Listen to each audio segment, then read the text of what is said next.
বাংলাদেশের দক্ষিণ পশ্চিমাঞ্চলের ঐতিহাসিক জেলা বাগেরহাট। মসজিদের শহর হিসেবে পরিচিত এই জনপদে রয়েছে অসংখ্য প্রাচীন স্থাপনা, যার মধ্যে অন্যতম হল খান জাহান আলীর মাজার। প্রতিদিন দেশের বিভিন্ন প্রান্ত থেকে হাজারো মানুষ এখানে আসেন, কেউ ইতিহাস জানতে, কেউ ধর্মীয় অনুভূতি থেকে, আবার কেউ আসেন এই স্থানের অনন্য স্থাপত্য ও রহস্যময় পরিবেশ উপভোগ করতে। পঞ্চদশ শতাব্দীতে দক্ষিণ বাংলার জনপদ গড়ে তোলার অন্যতম পথিকৃৎ ছিলেন খান জাহান আলী। তিনি একজন সুফি সাধক, প্রশাসক এবং দক্ষ নগর পরিকল্পনাবিদ হিসেবে পরিচিত। তার হাত ধরেই গড়ে উঠেছিল প্রাচীন খলিফাতাবাদ, যা আজকের বাগেরহাট নামে পরিচিত। এই অঞ্চলে ইসলাম প্রচার, জনবসতি স্থাপন, রাস্তা, দিঘি এবং অসংখ্য মসজিদ নির্মাণে তার অবদান অসামান্য। 1459 খ্রিস্টাব্দে তার মৃত্যুর পর তাকে বর্তমান মাজার প্রাঙ্গণে সমাহিত করা হয়। তার সমাধিকে ঘিরেই গড়ে ওঠে এই ঐতিহাসিক মাজার কমপ্লেক্স, যা আজও বাংলাদেশের অন্যতম গুরুত্বপূর্ণ ইসলামী ও ঐতিহাসিক নিদর্শন হিসেবে বিবেচিত। মাজারটি একটি বর্গাকার এক গম্বুজ বিশিষ্ট স্থাপনা। ইট ও পাথরের সমন্বয়ে নির্মিত এই সমাধি ভবনটি বাংলার সুলতানি স্থাপত্য শৈলীর এক অনন্য উদাহরণ। ভবনের চার কোণায় রয়েছে গোলাকার মিনার সদৃশ কাঠামো এবং দেয়ালগুলো অত্যন্ত পুরু, যা শত শত বছর ধরে স্থাপনাটিকে টিকিয়ে রাখতে সাহায্য করেছে। মাজারের ভেতরে রয়েছে খান জাহান আলীর সমাধি। তার প্রধান সহযোগী ও দেওয়ান মুহাম্মদ তাহিরের সমাধিও একই প্রাঙ্গণে অবস্থিত। পুরো এলাকা একটি প্রাচীর দ্বারা বেষ্টিত, যা মধ্যযুগীয় স্থাপত্যের সৌন্দর্যকে আরও আকর্ষণীয় করে তুলেছে। সাথেই আছে একটি জামে মসজিদ, যেখানে অসংখ্য মুসল্লিরা একসাথে সালাত আদায় করতে পারেন। এখানে সাধারণত পুরুষরাই সালাত আদায় করে থাকেন। এই ভবনের একদম শেষের দিকে মহিলাদের জন্য অজু এবং নামাজের সুব্যবস্থা আছে।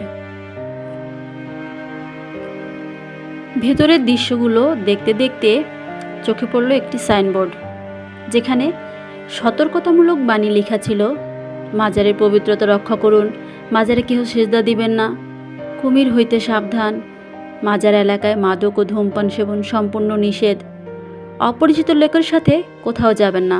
এছাড়াও আরও বেশ কয়েকটা পয়েন্ট এখানে লেখা ছিল, কিন্তু আমি কোথাও লেখা দেখিনি মাজারে কেউ মান্যত করবেন না।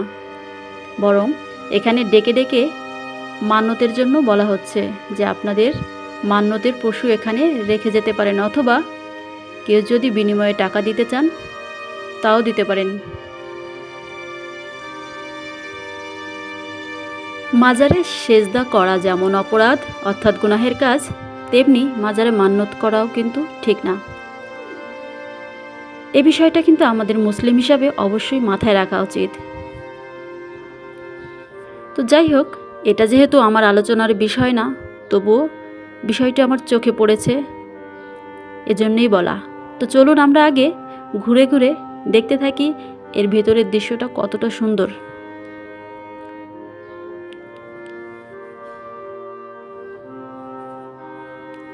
খান জাহান আলীর জন্মস্থান ও শৈশব সম্পর্কে নির্ভরযোগ্য তথ্য খুব কম পাওয়া যায়।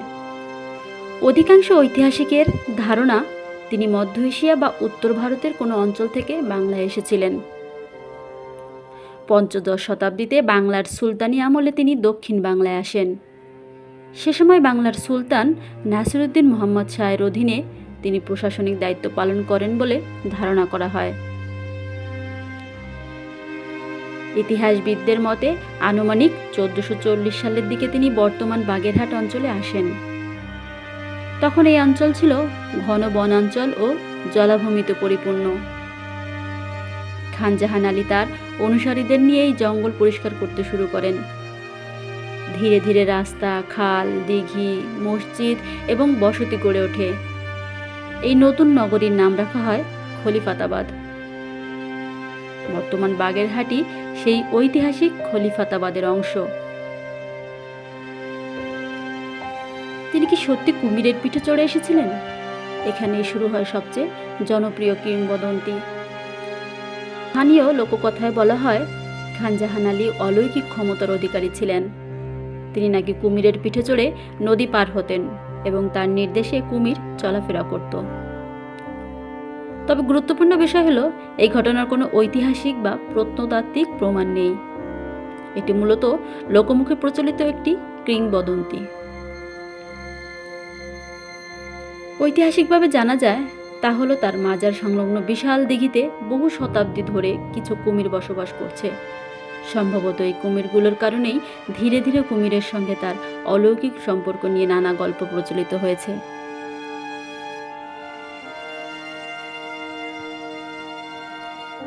মাজারের পাশে অবস্থিত বিশাল দিঘিটি স্থানীয়ভাবে ঠাকুর দিঘি নামে পরিচিত। এই দিঘির কুমিরগুলো বহু বছর ধরে দর্শনার্থীদের আকর্ষণের কেন্দ্র।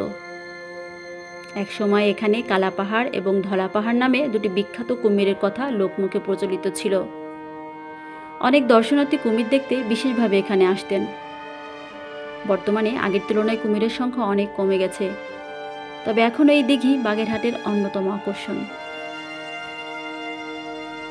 তবে তার মাজারের সেই কুমির দুটি এখন আর নেই। এগুলোর দেহাবশেষ নিয়ে ৬০ গম্বুজ মসজিদের মিউজিয়ামে রাখা আছে। লোকমুখে জানা গিয়েছে এদের মৃত্যুর পরে ভারত থেকে কিছু কুমির আমদানি করা হয় এই দিঘির জন্য। দর্শনার্থীরা এবং এখানে যারা খাদেমের দায়িত্বে আছেন তারা কুমিরগুলোকে মুরগি সহ আরও বিভিন্ন ধরনের খাবার দিয়ে থাকেন। তবে আপনারা যারা এই দিঘিতে এসে গোসল করেন তাদের জন্য কিছু সতর্কবাণী হচ্ছে, আপনারা দয়া করে দিঘির পানিতে নামবেন না।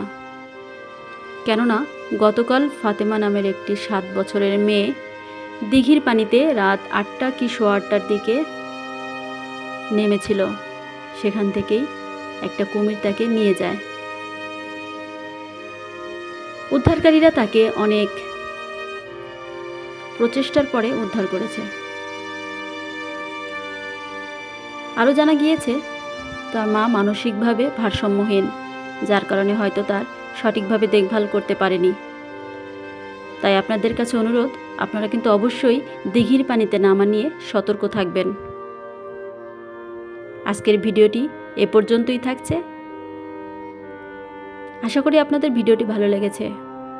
ভালো লাগলে অবশ্যই সাবস্ক্রাইব করবেন, পাশে থাকবেন। দেখা হবে পরবর্তী কোনো একটি ভিডিওতে। সকলেই ভালো থাকবেন। আসসালামু আলাইকুম।